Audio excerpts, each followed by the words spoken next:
Richard Oduor.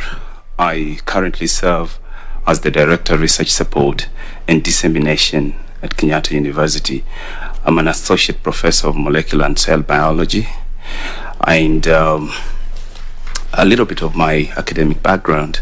I did my primary school in Kanyamboli Primary School, that is in 1992.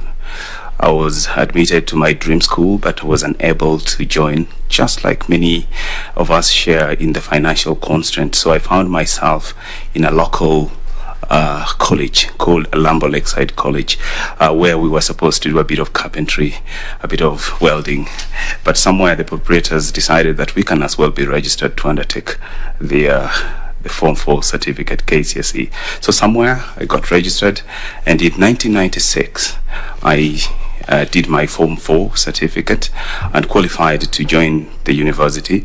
I joined Kenyatta University to undertake Bachelor's of Science degree in biochemistry, and then graduated in 2002. And thereafter quickly joined the master's. Actually, I graduated my undergraduate from a master's class. I pursued an MSc in Biotechnology at Kenyatta University again. And soon thereafter, after defending, I had an opportunity to leave this country through a scholarship by the Rockefeller Foundation to South Africa, University of Cape Town, where I did a PhD in molecular and cell biology, which was focusing largely on the genetic engineering and GMO. So it's a very interesting area as well. As soon as I submitted my thesis and went through the rigors of that, I got an opportunity again to cross over to the UK at Pfizer to undertake a postdoctoral research in drug discovery. I was sponsored by the WHO, World Bank, UNDP, and UNICEF for that. And interestingly, Madam Chair, when I was doing my PhD, I got interested in communication. So I did certificate in science communication just to understand how to communicate a little bit more. And when I was also doing my postdoc, I got interested in forensic science, which was in line because I was already a DNA person. I decided to also do a postgraduate diploma, what we are calling graduate diploma in forensic science at Blackford Institute in the UK. And then in 2011, I got back to this country and took up a faculty position at Kenyatta University in the Department of Biochemistry, Microbiology, and Biotechnology. But shortly after, the same year, 2011, I realized that it was too much back-to-back science. I needed to break it down. So I went to USIU, United States International University, to do an executive master's of management and organization development. And I'm happy to report that I was privileged to have been awarded the best student in that course, probably because it wasn't my stronghold. So thank you for that, and probably try to link up my expertise and probably what am I bringing in to Iebc. Madam Chair, election is a national exercise and it's very critical.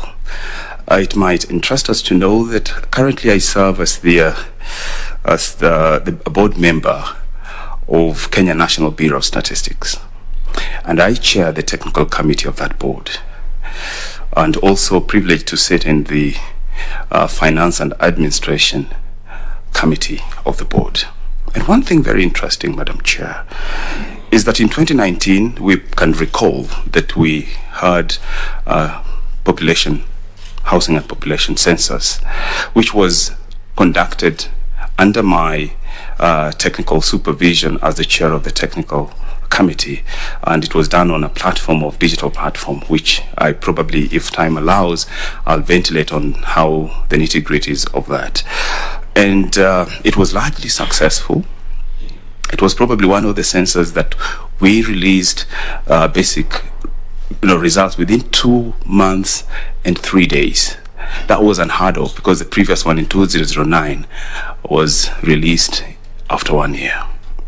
So that competency, patience, the rigors that is required to undertake a national exercise, which is closely, more or less related with Iebc, there are a bit of parallels. This one happens after 5 years. The other one happens after 10 years. It has all the political fire in it. It has all the rigor, the planning, and everything else. That competency is what I want to give an opportunity to transfer to the Iebc. Madam Chair, again, I sit as the Director of Research Support and Dissemination. This is the fundraising arm of the university. And I would be happy to note or to whisper to your ears that just last year alone, right now, the university have managed to solicit or secure 996 million Kenya shillings, which is closer to $1 billion under my watch and leadership. This is a skill that I would really want to give an opportunity again, together with my fellow commissioners, be able to identify, apart from the traditional sources of funding currently as they are for the Iebc, what are the non-traditional and the newer opportunities that are out there that we can also bring in to help out in terms of resource mobilization. Madam Chair, again, I served from 2011 to almost to 2015 as the first member of the accreditation committee at the KENAS, which is Kenya Accreditation Service. This is a body that is responsible for accreditation of the conformity assessment bodies so that they certify processes. Madam Chair, election is a very sensitive matter, as we are all aware. And my thinking is that probably if I can bring the best practices in terms of certifying the processes of Iebc. For instance, we know we have ISO 9001, and I hope that Iebc clearly probably is ISO certified. But what I would propose would be the ISO 17065, which is a third-party attestation that takes care of the processes. You certify the processes, you certify the products and the services rendered. And because this is an election, probably the magic lies in there, in the processes, because they are not certified, because it comes with a lot of what I would call a lot of finesse and efficiency when your processes are certified. So, Madam Chair, again, I want to bring in the expertise in research and innovation. And this is very critical because election is a very sensitive activity, and it requires a lot of planning, a lot of research planning before that, and issue-based and data-based. And above all, also the eye for innovation. Iebc right now is establishing a digital platform. We are aware of what is going on there. But that ability to see what is the right technology to be brought in on board, what are the efficiencies that come with that technology? Is it researched? Is it that precision that comes with being a good researcher is something that is very critical in planning at the Iebc. Madam Chair, it might interest us to know that in 2017, I was one of the 52 scientists in Africa who was celebrated and awarded as the best scientist in Africa by the Department of Science and Technology, as those researchers who are doing cutting-edge research that have a lot of impact for the continent. And also, Madam Chair, in terms of communicating that research, because communication is one aspect, again, that is required. Apart from the training that I hinted to as the certificate level, I have over time, also through even the training for the management and organization development, have been also awarded ably in different fora. In 2009, I was awarded as the best poster presenter in South Africa, and in 2012, again, I was awarded in Addis as the best oral presenter in that thematic area of the drug discovery and the computational chemistry that was in there. And of course, Madam Chair, I participate in a lot of the stakeholder engagement, which is an aspect that I want to bring on board. I happen to also chair the Kenya University Biotechnology Consortium. It is a caucus, a consortium that brings together experts in biotechnology and modern biotechnology, to be more precise, in how do they undertake responsible research. And this is involving negotiation. Remember, I'm talking about responsible use of modern biotechnology, Madam Chair. Here we're talking about GMO and whether the country is ready to accept it. And because we are in that phase and we have legal frameworks that allow that, what I'm expected to do as the chair is to sensitize the political wing, sensitize the scientists themselves, because they have an opinion on this and what they think is right. And of course the farmers, the youth, and I have been involved in a number of stakeholders, including with the Bunge la Wananchi, which, if given time allowing, I'll be able to ventilate on. Madam Chair, IBC is a multisectoral commission, requires multisectoral arrangements to effectively deliver on its mandate, and I have expertise in negotiation and nurturing collaborations. In 2013, again, I led my university through my department to have our lab, which is the only biosafety laboratory in this country and in Eastern Central Africa in the universities, to be affiliated to one of the international organization called ICEGB, International Center for Genetic Engineering and Biotechnology. And up to now, that lab only in Kenyatta University is the only lab affiliated to ICEGB. Actually, they are now in the process of having a regional center of excellence, and that call, again, we've sent in our bid and looking forward to having that done. All that put together, Madam Chair, allow me just to say one last thing, probably, that I've got this eye for innovation and ability to look at it at the right time.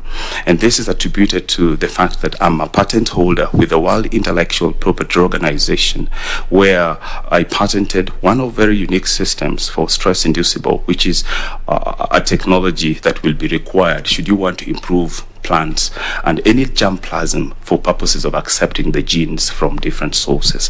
This is a bit technical for now, but the reason why I'm bringing it in is that how do you then, while as a commissioner, bring that uniqueness in understanding that yes, this technology is not even going to work now, or it has chances and possible areas of weaknesses could be here. This is an aspect that I would want to bring on board, and I'm very grateful if I will be given that opportunity. To sum this up, Madam Chair, I know that we are constant on time, and for that reason, otherwise we would have been given the opportunity to do a 5 minutes of PowerPoint presentation of our ideas. I've sneaked in a 3-point switch strategy in my certificates, which I hope will be circulating around. And what I've done there is I have picked up 3 critical points that I feel that if given the opportunity to persuade fellow commissioners would be ideal, artists, if I join the team. And it looks at, if you allow me, just 3 things: re-engineering the electoral technology services that will be focusing on reducing the cost and process efficiencies, and I am able to ventilate more on that if given time. And of course, to look at the perception and trust, which is an aspect that is critical, needing to look at the image and the credibility of IEBC. And the last bit of it is the section that looks at the financing, which is an aspect of what is the sustainable aspects of sources of finances that would be a little critical. This was just for your eye, Madam Chair, and probably for the fellow able panelists to also probably interrogate going forward. It is just an aspect of what I think, which will blend very well with the rest of the stuff. Otherwise, Madam Chair, I intend to present a combination of the benefit of a long-standing service expertise coupled with the advantage of recent knowledge. When you are ready, Madam. Thank you so much, Prof. Allow me to ask you if you are a registered voter. Yes, Madam Chair, yes, I am a registered voter. I started voting in 2002 at Jamhuri Primary School, then moved to Kenyatta University Primary School, then currently I'm registered at Mlolongo Primary School. Yes, Madam. Okay, thank you so much, Prof. I will now request Mr. Morris Kimuli to ask you a few questions. Thank you very much, Madam Chair. Professor, you speak good English. Who taught you English? I really don't think that it's good. I struggle with my English, really. I do. You know, you being a scientist and speaking English, we used to be taught that science teachers have no business with good English. And a friend of mine called Isika Maswili used to tell me that his English never went beyond Nosuna. And so you'll forgive many of us whose English never went beyond Nosuna. Thank you so much, legal expert. Now, you just indicated that you are actually a board member with the Kenya National Bureau of Statistics. That's correct. Now, just briefly, what kind of statistics developed or gathered or generated by the Bureau do you think are relevant to the work of the Commission? Thank you, Mr. Kimoli. The Bureau, being the default setting and the custodian of official statistics, is a very critical resource that the Commission can really benefit from. One thing that the Bureau does in the statistics is to first of all give the number of people who are 17 years of age who are supposed to become 18 years, and this means that's the age bracket for voting. And this, if you check, I bothered to look at that data really, and from 2015 to now, it has been 1 million. Like in 2015, it was 1 million. 2017, 1,047,000, and similarly 2018, 2019 to now.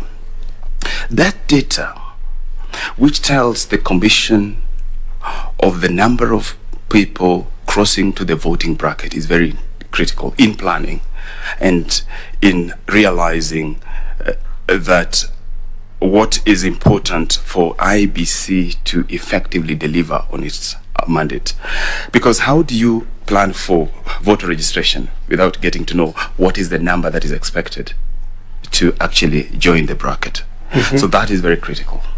Yes. Is that the only aspect of statistics Iebc could use? No, there are quite a number.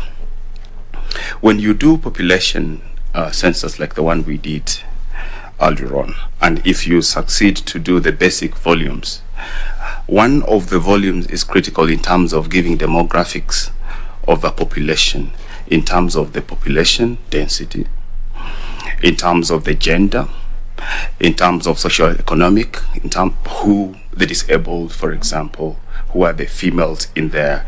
And this is important in terms of preparedness, even at the polling center. If you want to know how many brailles to put in there, where do you get that data? It is from us. And also the information, which is equally critical, is that bit around the projection of the birth rate, because it's also projected based on the migration, based on the mortality, and then you get the fertility. That is how you will get to know how many people are likely to give birth. And that is important because that is what is feeding into the ultimate people or numbers that will be voting. So we've got all that in there. Now, why would Iebc require information regarding those who are turning 18? If you turn 18, do you automatically become a voter? No. But you are eligible to register and become a voter. Now, are there any legal prerequisites before Iebc registers anyone above 18 or 18 as a voter? Registration to become a voter is voluntary. And therefore, there is no legal requirement for you to register as a voter. So what I'm asking is, if you, I can't remember, I've forgotten when I turned 18. It's quite a while ago. Yeah, that's right. But if somebody turns 18 today, do they automatically become a registered voter? Can I walk to a registration center, or can I walk to the Iebc offices and say, I turned 18 today, it's my birthday, register me? Yes. You can do that. You can. What do you need to register as a voter? You need your identity card to show them for identification. And are identity cards given as a matter of course automatically to anybody on their 18th birthday? It is a requirement that you have that, but it's I would say it is a requirement to have an ID. It's a requirement. Yes, I'm asking the practical aspects because we are dealing with what is practical in this country. Right. And this is something that you tackled in the case study, the question of unregistered young people. So you say that once you turn 18, on your 18th birthday, you can get an ID and you can walk into a voter registration center and register? Yes, when you get to 18 and you are alive to your rights, particularly on the right to vote, and particularly now that we are looking forward to a general election, really you need to walk into the offices, Huduma, for example, and get an ID. Once you if you apply yes, today for a national identity card, in your experience, how long does it take? Well, that depends a lot more. I will tell you that you can get it in under a month, depending on how efficient things are. But with the Huduma now, it's much more faster. So essentially, Iebc would not register anyone who does not have an ID. They cannot even dare.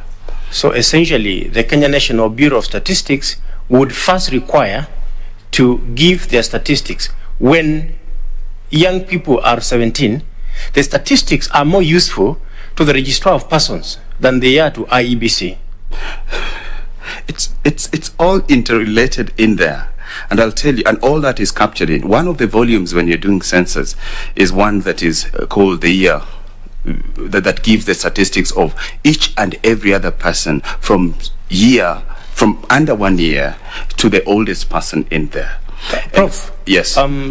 I want us to be realistic, practical, and sometimes it is good not to live in denial. Do you think there is a problem of registration of young people which affects registration as a voter? Of course, yes. That's right. Okay. How are population statistics important in boundary delimitation?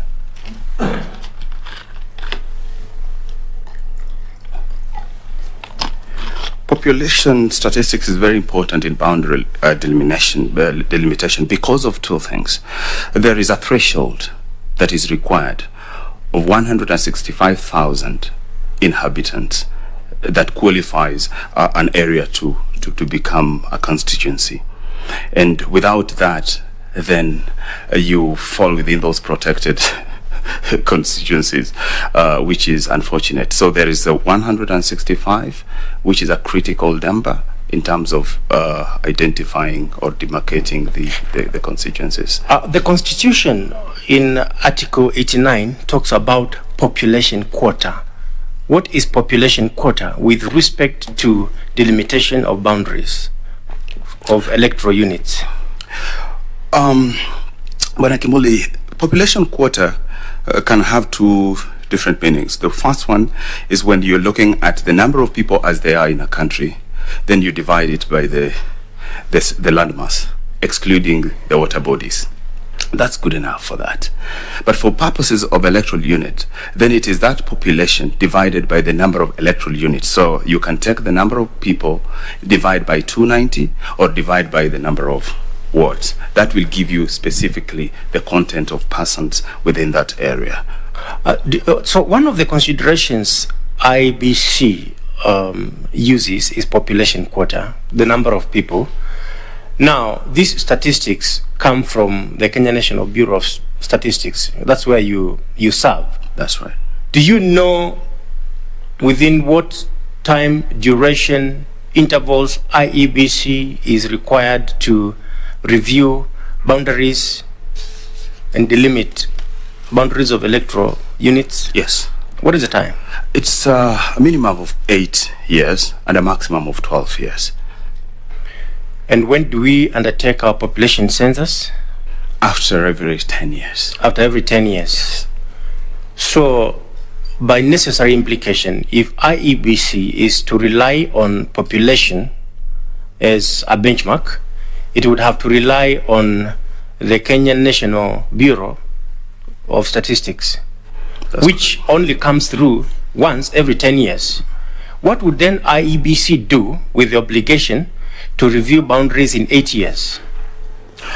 That's interesting, and luckily, if I have to respond to this in the way I understand it, is that now we did our census in 2019, so it's just like a year or two, and our elections are going to be in 2022. That's like 2-3 years after the census. That data is still very fresh. But apart from that, there is annual projections. That data that is available there, especially in the economic survey that KNBS actually publishes every single year. So that will also be another area that IEBC can get fresh data from. Thank you very much. And our time is up, Prof. But just one last question. This is a one-line answer. When did we first use technology in our elections? Oh, in the last general election, 2017. That's the first time. That's the first time we placed Please our stuff. look into that. Thank you very much, Prof, and all the best. Thank you very much, Madam Chair. Asante sana. Thank you so much, Mr. Kimuli. I'll now request Dr. F.S. Abdallah to ask you a few questions. Thank you, Madam Chair.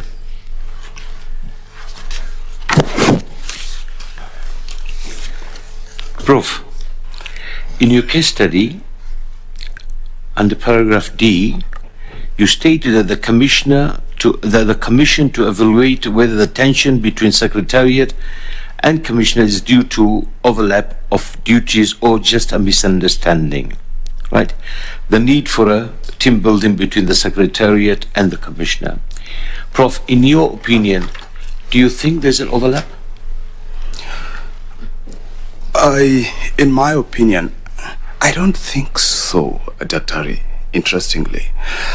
I think because it is all outlined there in the IEBC Act, and every other team needs to stick to their area of jurisdiction, if I may use such words here. What I think is missing is probably the realization and understanding of who does what and where.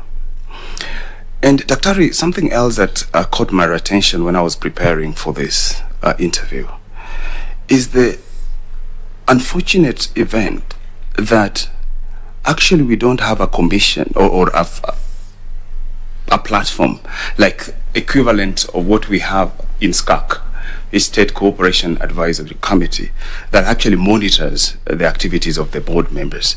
Such a thing is missing, and there is nobody or no organ really regulating this. And I think given the opportunity to advise, it is something that the legislatures really need to start looking at to see whether we can have a regulatory sort of platform for that. It's not there, and that probably, because I even wonder who actually does the inductions. Good. Yeah. Prof, I think we'll come to that, but just for your information, it's the relationship between the commissioners and secretaries is very well defined under 11A. Yes. For the effective performance of the function of the commission, the chairperson and members of the commission shall perform their function in accordance with the Constitution, in particular shall be reasonable for the formulation of be responsible for formulation of policy and strategy of the commission oversight. That's the commissioners, right? That's correct. B, the secretariat shall perform the day-to-day administrative functions of the commission and implement the policy and strategy formulation by the commission. So it's very well stated. It's very well stated, yeah? For maybe other reasons we all could be guessing, or we all could be knowing. Let me give you the opportunity with this research background you have. Maybe you could contribute to them, but please, Prof, I'm going to take you through 6 questions, right? And it'll be very wise for you to use them wisely so we could be, gauged properly, right? Thank you. Now, here we go. I know you're the one who should be doing the talking, but in this case, Prof, I will give you the 6, on 15th June 2021, the IBC launched the 2020-2024 strategic plan, election operations plan. From this strategic plan, the Commission strategic focus is now on 6 KRAs. 6 KRAs. That is the key result areas, right? Yeah. Prof, as I've told you, I will give you the 6 areas one by one, so you don't need to guess them. Oh. I'll give them to you because we need to see how you could improve, those 6 areas. Please tell this panel as to how, and in your opinion, how best you will approach the same if you become a commissioner at the IBC, right? Number 1. We'll go one by one, and you've got 2 minutes for each. Oh. Strengthening corporate governance. That's the answer you have just been trying to get. The relationship between the commissioners and the secretariats could be because there's not a strong corporate governance. Now come, tell us. How can you strengthen that?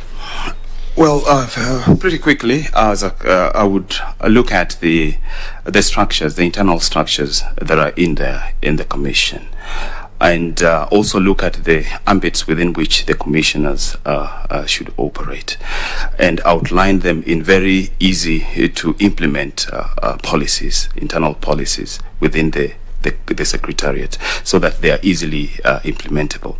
So for me, I would make sure that each and every staff within the Secretariat is aware of their role and the ultimate contribution to the mandate of the Commission.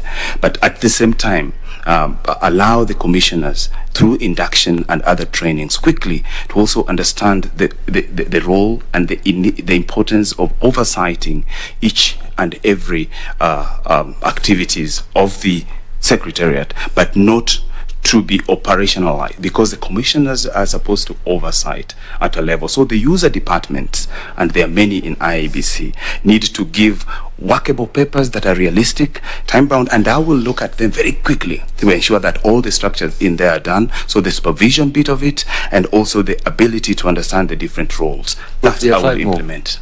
There are 5 more. Okay, so thank you. Number 2 is strengthening the legal framework. Oh yeah, that's something we'll deal with pretty quickly. There's a lot of litigation that are ongoing.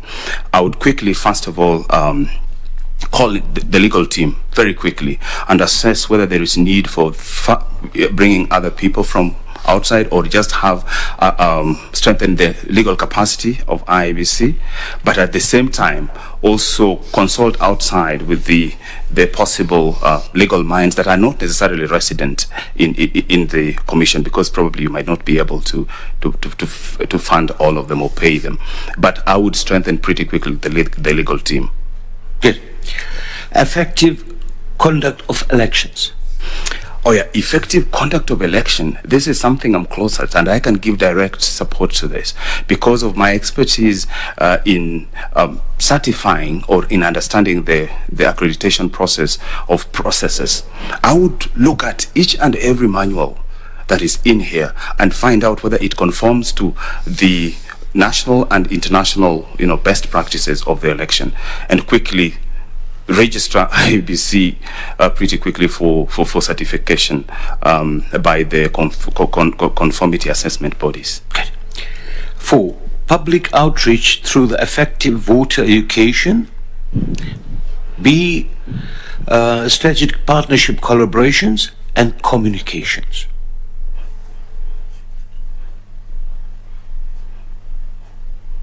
Need me to repeat, Prof? I've picked voter education and collaboration, and I think communication. Yes. Dr. Abdallah, on this one, I think something that I haven't seen happening, and this is something I would recommend pretty quickly to the Commission, is to have voter education mainstreamed in MDS. as it is right now, we have NTSA mainstreamed, we have HIV mainstreamed in all the MDA's ministries, departments, and agencies, so that this becomes part of the activities that corporations and state agencies and departments should actually undertake, the very way we do for NTSA, we do it for HIV, so that there are activities that can enhance the voter education. It's too important that we do voter education, and this is a way that you can have it done without necessarily impacting heavily on the finances. Mm-hmm. Partnership collaborations? Partnership collaborations, what I would do here quickly is to first of all look at what is the pool of partnerships that we already so far have, because these are very critical, particularly when it comes to funding bit of it, because we depend on the development partners as well. But given my expertise, I would look at that, go and do an inventory pretty quickly of what is the diversity that we have, are their focus still realigned to what IBC wants to do, and quickly expand that and interest them more with better even scopes and newer activities that they can quickly synergize and strengthen. Good. Prof, don't forget the religion-based organization on voters registration. Yes, that's correct. That's correct. Number 5, equitable representation. Yeah, equitable representation is an aspect that, from IEBC point of view, to expedite the processes of delimitation. Because if there are long conflicted delimitation process, then it means you're not giving people the opportunity really to be represented very well. So I would quickly expedite that process so that every other person feels equitably represented. Thank you, Prof. The next one, you still, you could take a little more few seconds than that, because you still have got a little few seconds, right? Yeah. Which is because very, very important is strengthening the strategic operations. Well, this is that's it. That's actually the last key results area. The operations need to be effectively organized. It is a time bound that come next year on the 9th August, there will be an election. So you have no room actually to lag on anything. For that, I will strictly have several internal committees, and this worked for us when we were doing the census. I would have a smaller internal committee that will be looking at ICT, another that will be looking at communication, and another one that will be looking at procurement. These are things we did for the census, and it worked so well to monitor and evaluate the processes. Thank you, Prof. My pleasure. And all the best. I hope you're successful, and we'll come and ask you whether it's not easier said than done. All the best. Thank you so much. Thank you, Dr. Madam Chair. Thank you so much, Dr. Abdallah. I'll now request Gideon Solonka to ask you some questions. Thank you, Madam Chair. Prof, you stated that election is a national exercise, and I agree. Currently in the world, we have 22 countries where voting is mandatory. And out of the 22, the only African country is Egypt. And the reason for that is that participation in public life is a national duty. Now, my question is, will you advocate for mandatory voting in Kenya? I would, in the morning, to insist that let everybody actually go out there and vote. Then they have the right to query. What will be your reasons for convince Kenyans that mandatory voting is where we should be? The idea of, you see, what is measured gets done. That is the policy. You would be at a loss, really, to start querying something you never participated in.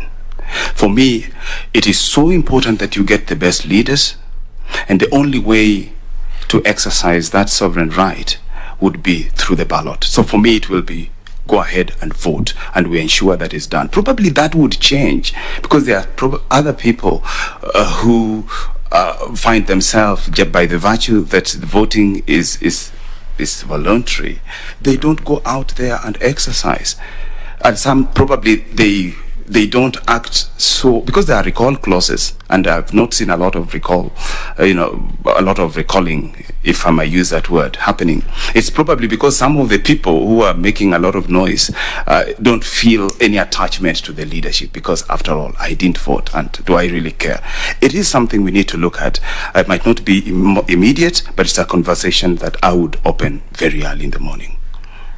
And will that infringe a citizen's right of choice not to vote? You see, leadership and elections, it has caused us a lot of pain in this country, really, Bwana Solonga. And for me, making it mandatory probably is the direction to go, in terms of people then taking it seriously and therefore want to participate on it. And because of that, there will be a decision to be done. It might infringe in the currently prescribed, but like you say, it is a discussion that is critical, and we can have it. Then, of course, they can also decide at that point whether they want it to be mandatory or not. But personally, I would go for a mandatory voter. Okay, thank you. Yes. Now, the Iebc under Section 55B of the Elections Act has power to postpone an election in a constituency, county or ward for such period as it may consider necessary. Yeah. When can Iebc invoke that provision? Under what circumstances? Give me the 3 instances when it can invoke that provision. Yeah, Iebc has that power, that's correct. If there is a lot of violence, Iebc is able to do that. If there is a national calamity that makes it impossible, the Iebc would be able to do that. And again, if there is understanding that there won't be peace and conducting that election will result into violence, again, it will postpone. Okay. And when will Iebc conduct an election after exercising that power to postpone? What is the period? Yeah, pretty quickly, within 3 months. Within? 3 months. That's what the law says? Oh, of course not. Because it says it very well as it deems necessary. And that gives them around 3 months to do that, or as deemed necessary.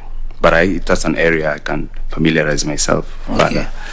It's at the earliest practicable time. I agree. Yes, okay. Deemed. Now, do we have, or how many state radios do we have in Kenya? Well, you go for just KBC. State televisions? State-owned IBC. Not IBC, the KBC. What about state televisions? Also KBC. KBC? Yes. Okay, thank you. Now, what does the law say regarding airtime by state radio and television during the campaign period?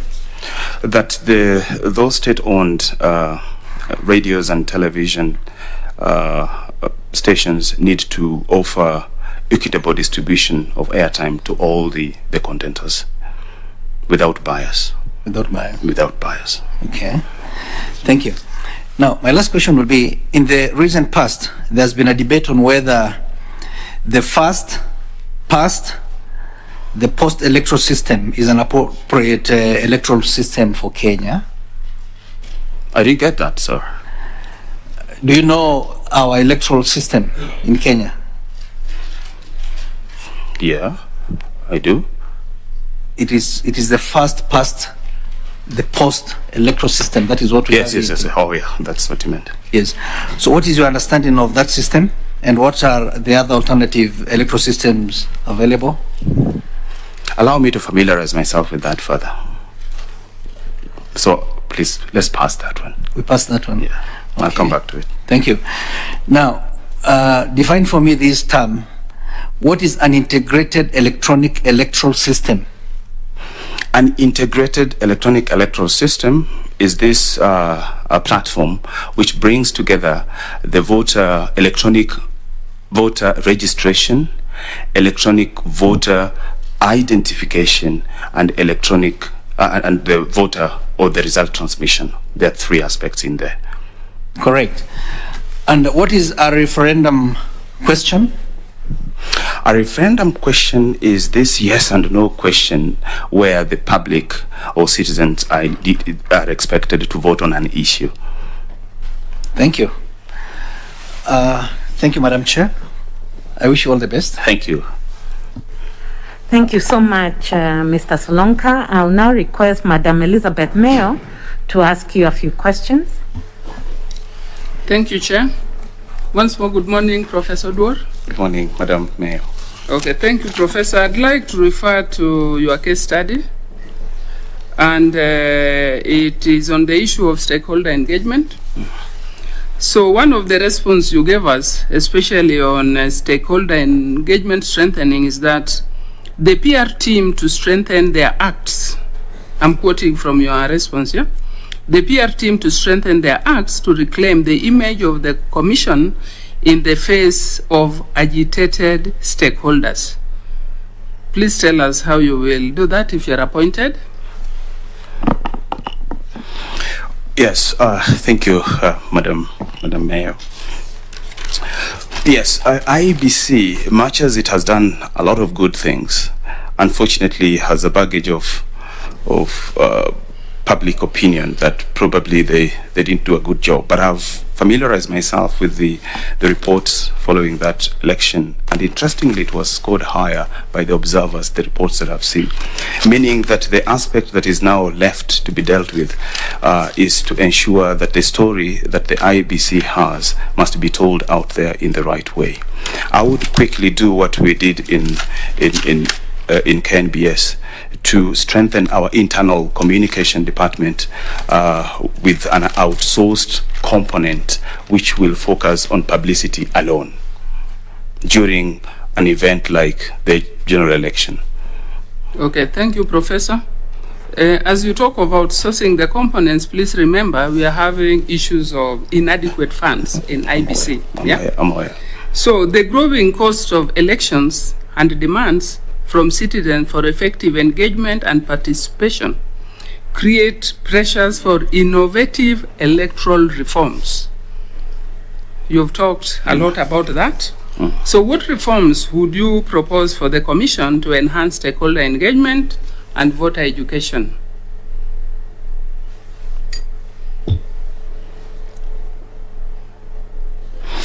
For me, I would, for the stakeholder engagement and voter education, like I've said, the quick one would be to try and use already existing MDS to try and mainstream the voter education. Very, very important for me.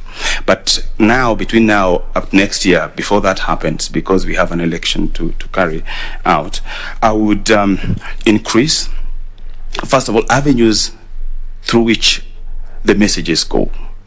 And I would have a targeted messages approach, where if it's going to the youth, I make messages that are sensitive and targeting the youth. If it's heading to the elderly, I also make messages that are going towards that direction. The idea would be to make it simple, make that messaging accurate and accessible. I would do that pretty fast. Any other reform you'll bring on board?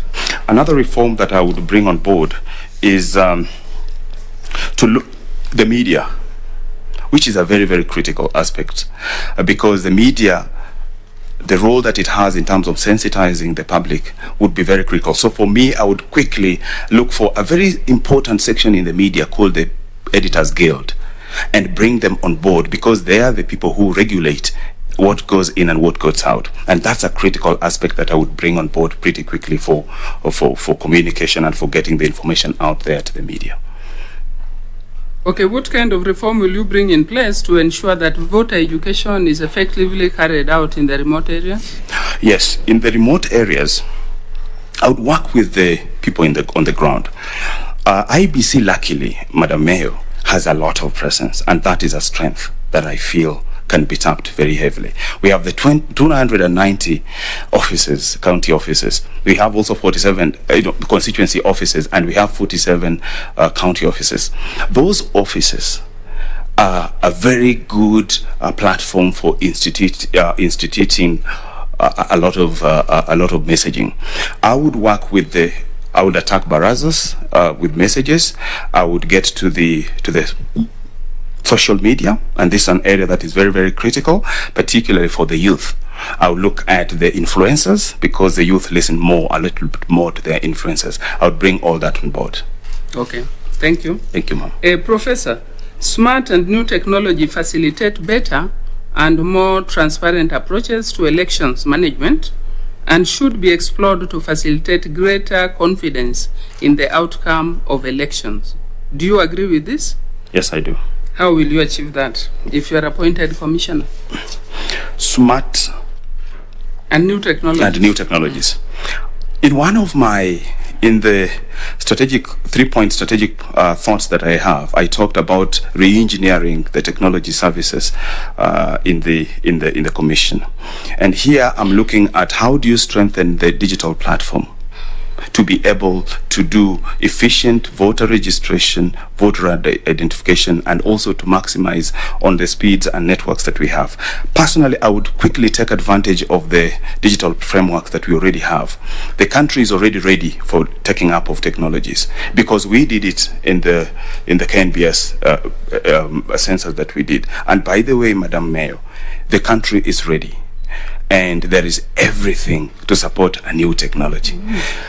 It might interest you to know that in the digital, in the last census, the gadgets that we use, the digital platform that we used, was assembled locally here from Jomo Kenyatta and from Moi University, locally assembled. The system that we used to generate the questionnaires was done by staff members at the KNBS. And actually the system that was used for transmission was also developed by a staff member.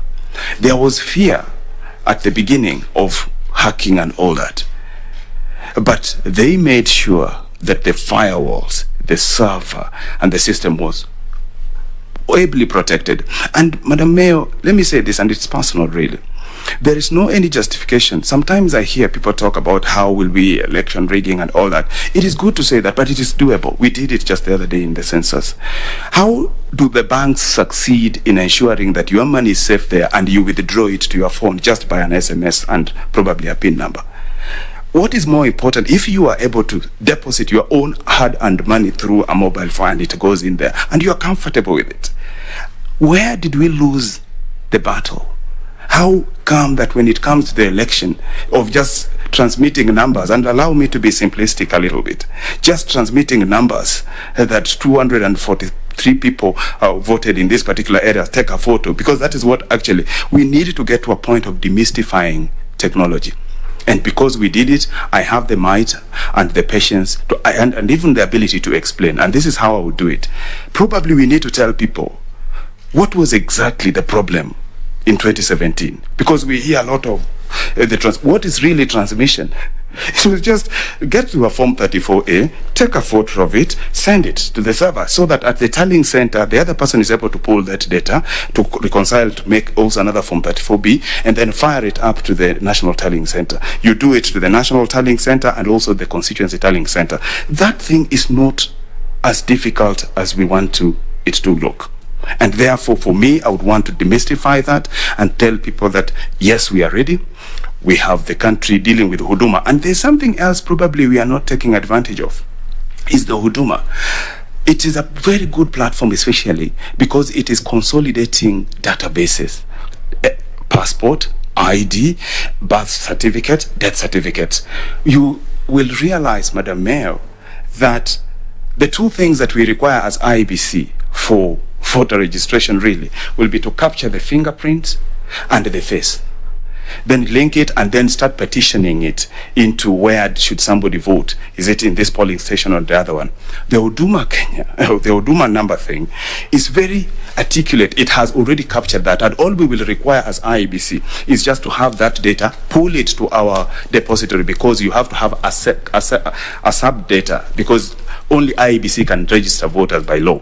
And therefore, the idea is you will pick that information from the depository of Huduma. Once it comes here, you just tie it now to the electoral units in terms of polling station, the constituency that it falls in, the county, and all that to generate the one register that we have.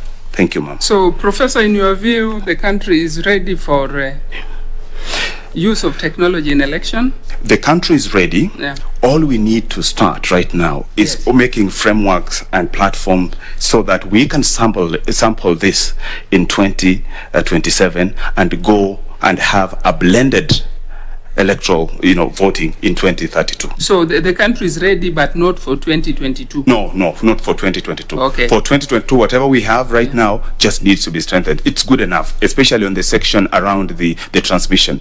That's all. And it is doable because all you need to do, like last time, Madam Mayor, I looked at those reports and noticed that the challenge was the transmission, and it was attributable to the network. When you do a good mapping of the network, which was done, you are able to identify the sections that have a problem. Early enough, we still have 12 months. And then what is also very interesting that was never ably utilized, that IEBC has, is the purchase of what we are calling satellite phones. It is already exists. I found out that they exist. These are phones that can operate outside the network. So you don't really get yourself struggled or compromised just because you don't have a network. And therefore, when you do a good mapping, you are able to identify those areas and then use those deploy those particular satellite phones to those areas. Okay, Professor, given a chance to implement some of these reforms you are telling us, yes, what are some of the key challenges you think might actually affect your successful implementation of what you have put down as reforms? The challenges are likely to be there, and of course, when you outline some of these thoughts, you need to also think about the possible bottlenecks. For me, I look at the finance as part of one of the challenges. I look at the legal framework, because as it is right now, how is finance a challenge? A challenge in the sense that you will have to train, you will have to procure this technology in terms of software, hardware, and even the networking of it. What if finance is there? You have adequate finance? If we have adequate finance, I love that. We will implement it as soon as possible. But if so, I'm knocking off the finance off the list. Litigation would be an area of concern. You explain what you mean by litigation. Yes. Because I want the panel members to understand.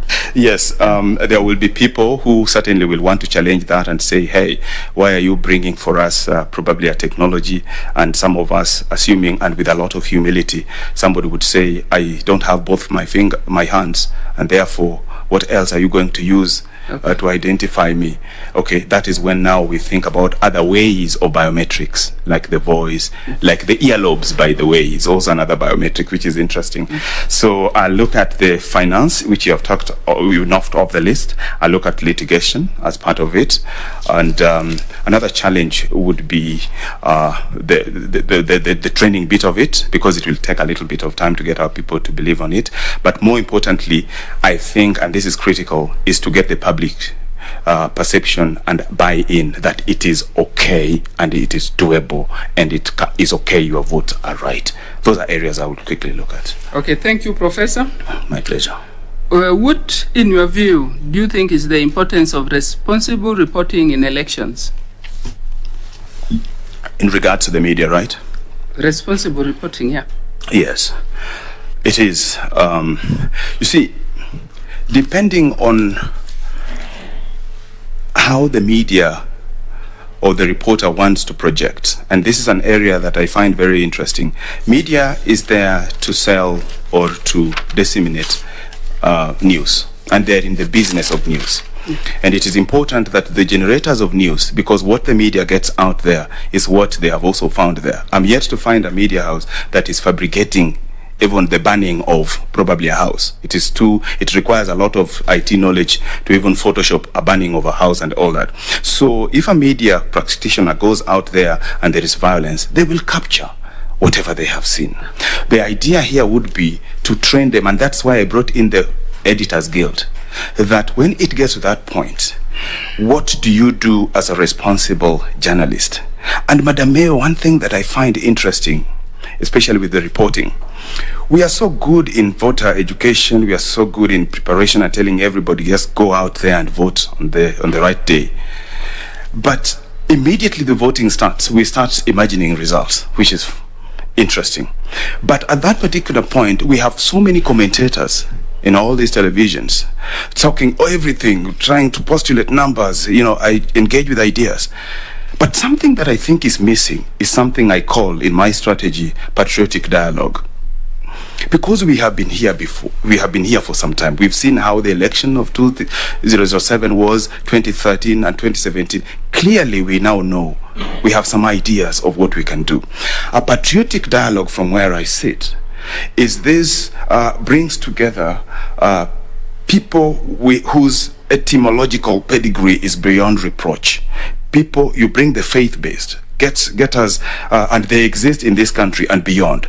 People, even the retired presidents, if they are still there and energetic and able to comment nicely, so that their story is to tell them, guys, we are going to have this happening. Kenya is here with us, and we must make sure that our voters, the voting is going to be peaceful and everything else. We do it, though, still, but once we have started banning, so it becomes like proactive, is when you hear people start throwing placard, okay, Kenya is one, people don't ban people. For me, I will put it as a strategy, patriotic dialogue, thought through, people who will form part of that team, identified well enough, in advance and given the opportunity so that they also think through how to narrate and how to bring the country together.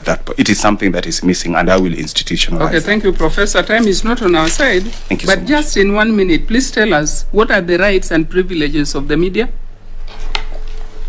First of all, around the voting area, they have a right to be accredited and be available in the voting polling center. They have that right to information, right to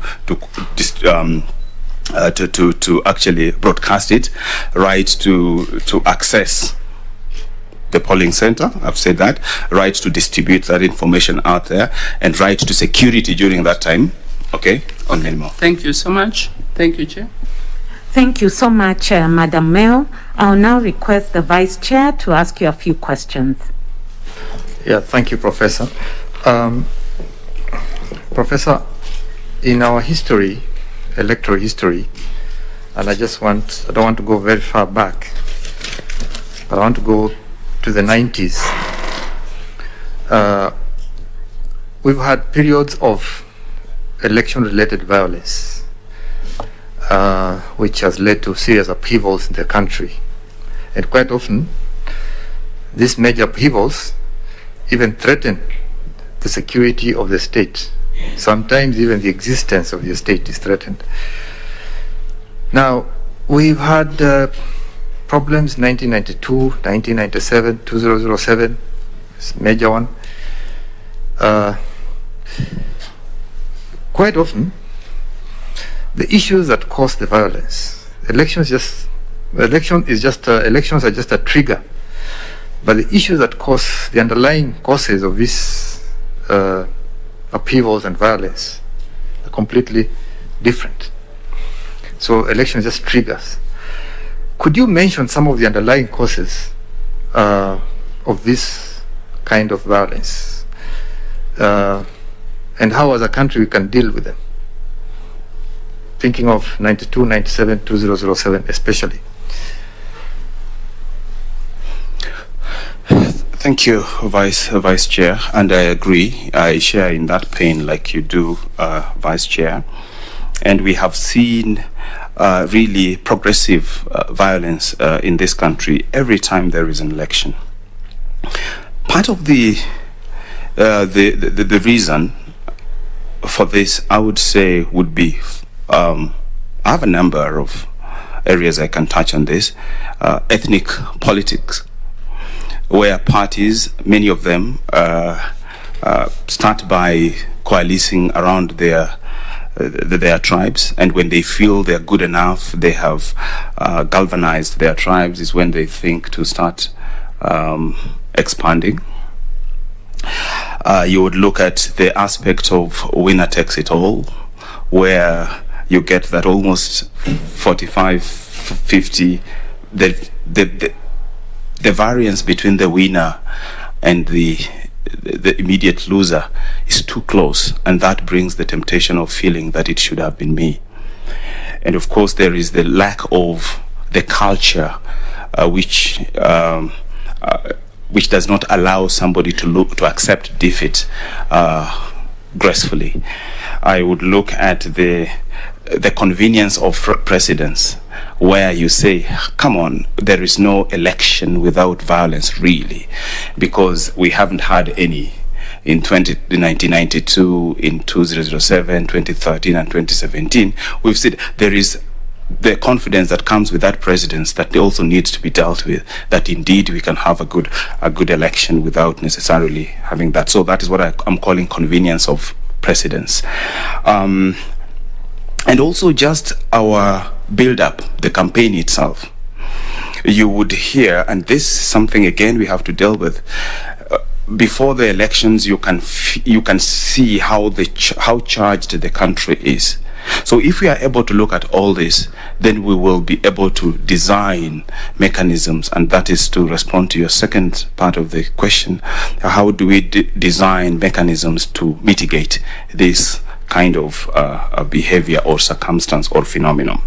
I would say in terms of ethnic politicking, there is luckily a very good outlined procedures of how political parties need to be formulated, and it speaks to the governing body, the representation, whether it is gender sensitive, whether there is a national outlook, does it convey just religious or cultural. There is a very nice outlined stuff. I think that is where we probably need to start thinking, and this I'm now looking at a strategy on top of my mind. How do we enhance the fabric of a political party and to be beyond that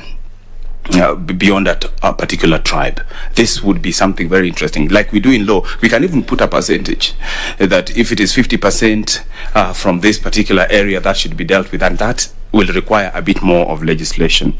Winner takes it all is an aspect that will require legislation as well. That how do you, and I think without looking as if I'm supporting or not, the BBI was trying to speak to that how do we make voter temperament a bit reduced by making the contenders a little comfortable even in the laws, because nobody gets home without something. And of course the history or the convenience of precedents of violence is something we can just strengthen the law and tell guys, no, we appreciate that your person has lost, unfortunately for reasons that you know, but for us is that please don't get out there and burn stuff.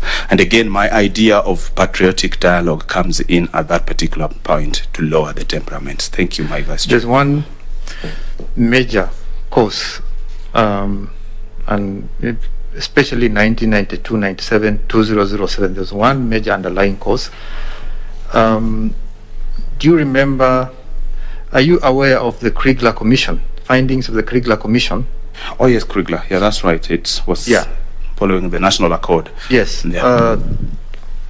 Can you tell us what it said in terms of the major causes of the violence? I can lump that in a single or so sentence and say it was largely on the electoral processes that was very critical. Sorry, the Waki Commission. The Waki Commission. Both commissions worked on the issues that came out of 2007. The Kriegler Commission focused on the process. The Waki Commission focused on the electoral violence. And it mentioned the key causes. Yeah, if you can just highlight. Yeah.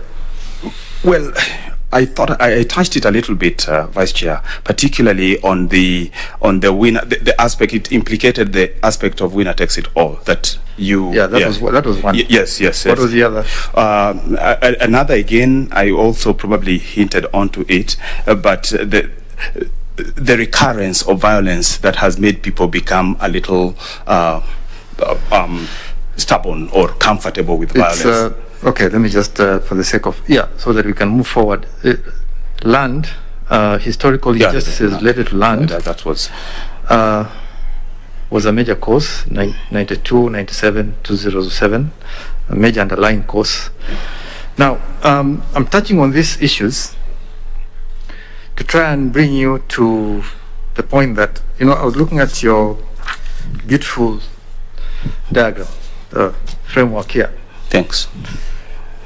It's great when it comes to solving the internal, what I would call institutional related issues, touching on elections, the management of elections.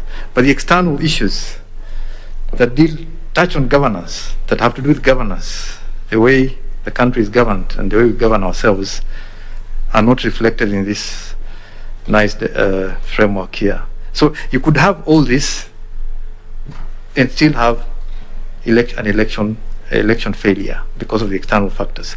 So how do you bring that into considerations when you're looking at how to manage elections in this country? Yeah, that's right. Part of the major thing that happened, and I was drawing that, my feeling when I was making that framework of thought based on the previous elections, and one of the bits that I've gave a lot of premium was the bit about the disputed results, and that is why I focused on that. But again, we must appreciate the fact that the process of delivering a credible election is multi-sectoral, and apart from the Iebc as a commission, we have political parties in here. We have, of course, that the politicians themselves, the candidates in here. We have the security bit of it, where we have seen security, and like in the Kiamba, my vice chair, where we have information that the administrative officers were seen hovering around the station.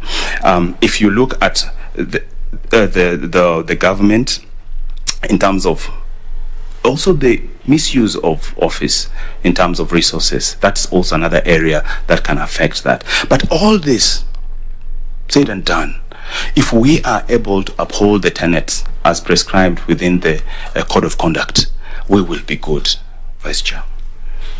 Okay, thank you for that. Now, Professor, you moving from, I'm coming now to your area. You are a decorated scientist. Ashkuru. With patents to your name, awards. Thank you. And working in an area that right now in this country, actually not just in this country but in the world, is really needed. Why would you want to leave the laboratory and research to go to a public policy arena, which is open-ended, where sometimes you can't even count your achievements? What is the motivating factor?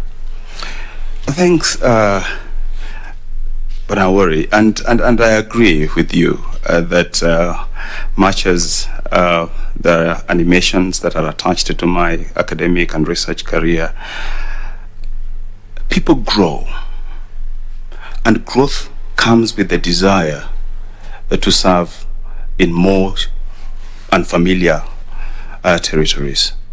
For me, I feel that Iebc gives me that opportunity now to ably wade into unfamiliar territory that tickle my fancy. And what is important for me here is the desire to demystify the camaraderie and the whole hula-baloo around elections, because it can be done. And my motivation is because I have conducted with the team and all the management and board members working and that I worked with, a successful national exercise like census, election is just one of it, and therefore it is also possible. And because we've done it, we have technologies ready, we have the country ready, we have the legislation. For me, my drive is to demystify and at least for once have an election that we will attribute to other external factors but not Iebc. Now, something that is key to Iebc, independence of the commission, and you mentioned it in earlier, when you were responding to my earlier question, the external interference. Interference from the executive component of government has been an issue all along, in almost every election that has been mentioned as a factor. If you are to be a commissioner, how would you protect the independence of the commission from interference by state actors? Well, again, an excellent question. It is true that if you are a commissioner in a commission that is handling matters election in this country, clearly you have every aspect of yourself being tested.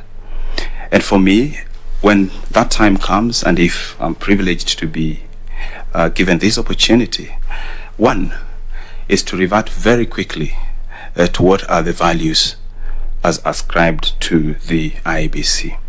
I resort to my integrity, the rule of law, and the independence, and of course teamwork.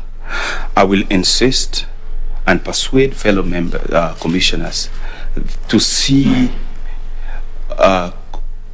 adherence to law as one of the fundamental attributes that must be upheld at all time. Thank you.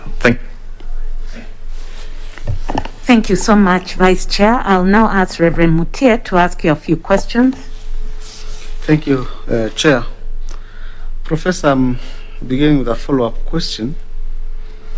You earlier said that, in your view, it should be mandatory that people should vote. I'm just concerned, what should be done to those that do not vote? That's a good one. The mandatoriness here does not really require to be followed very closely with a punishment or a penalty. The mandativeness here would speak to the importance of why every other person needs to vote. Because as it is right now, we are 47 million Kenyans. And of course, minusing the numbers of the people who are not within the voting bracket, the number is out there. So it trickles your interest to get to know what happened to these guys. They are out here and they live in this country. The desire to have a good leader must be actually coupled or linked very closely with the desire to also choose the best one. So for me, I would make it mandatory, but not necessarily making it punitive. Okay. Now, we highly regard our higher institutions of learning. But there are some concerns that have come to the public about the practices that have really consistently hounded our institutions of higher learning. We have heard of cases of fake certificates. We have heard of issues of, sex for marks, for grades, and the many others. I don't know whether you've heard about them or you've come across. We live here, Father. Yes. Oh, so okay. So now, having worked in such institutions, and now you want to come to Iebc, how will you manage such internal integrity issues at Iebc? Right, thank you, Father.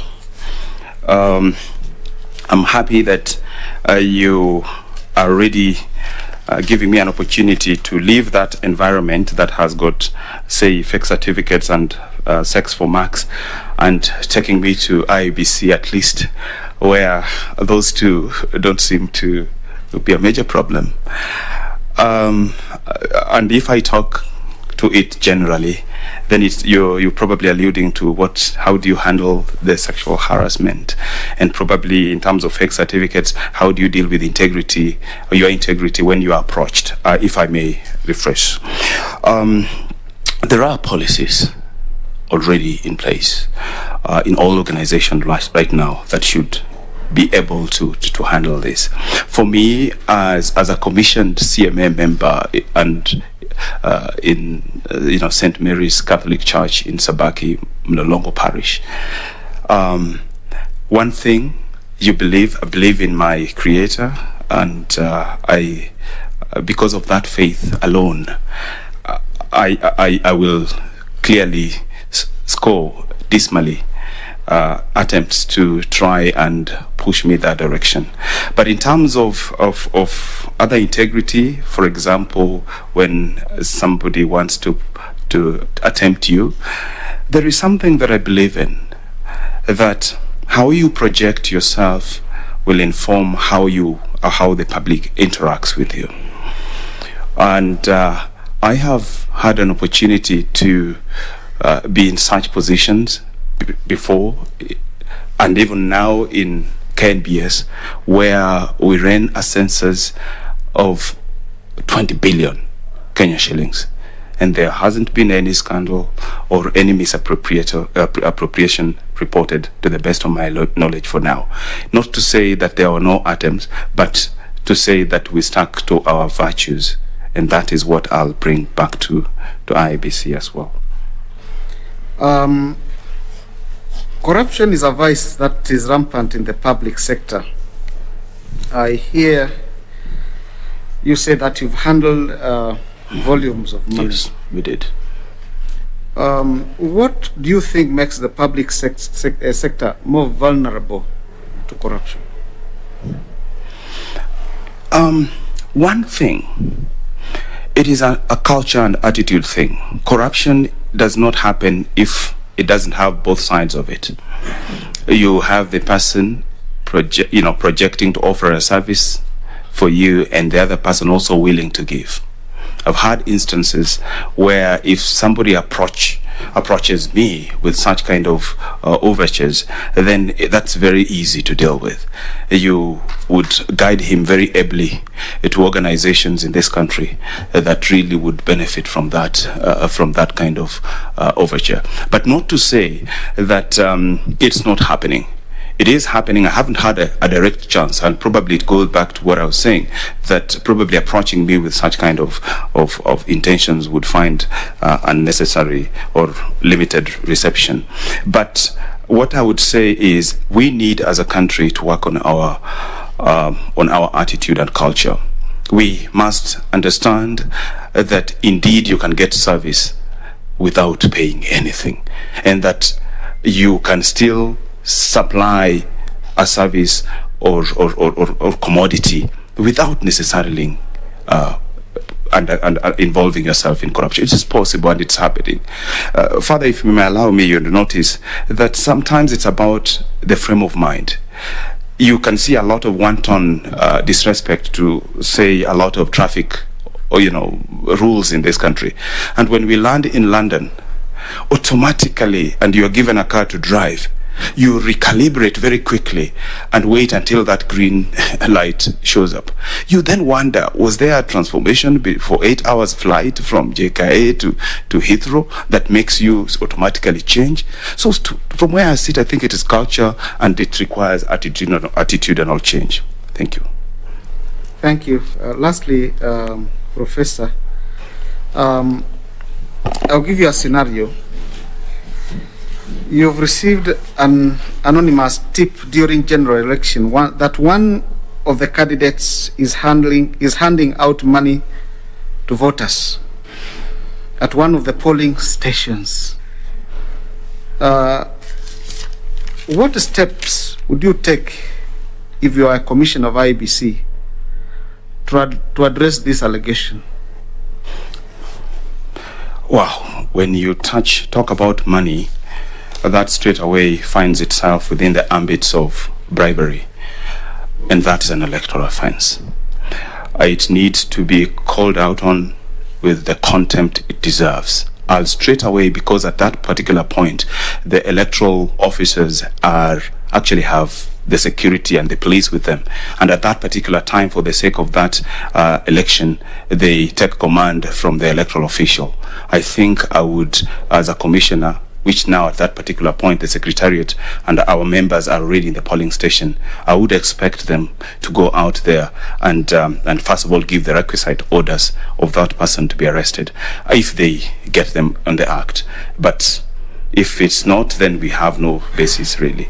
But it is an electoral offense, and at that particular point, the Iebc official has the command to the powers to command and make an order, an injunction, and even impounding. Those rights are there, and they can be used at that point in time. Thank you, Professor. Thank you, Chair. Thank you so much, Reverend Father. Prof, allow me to ask you a general knowledge question.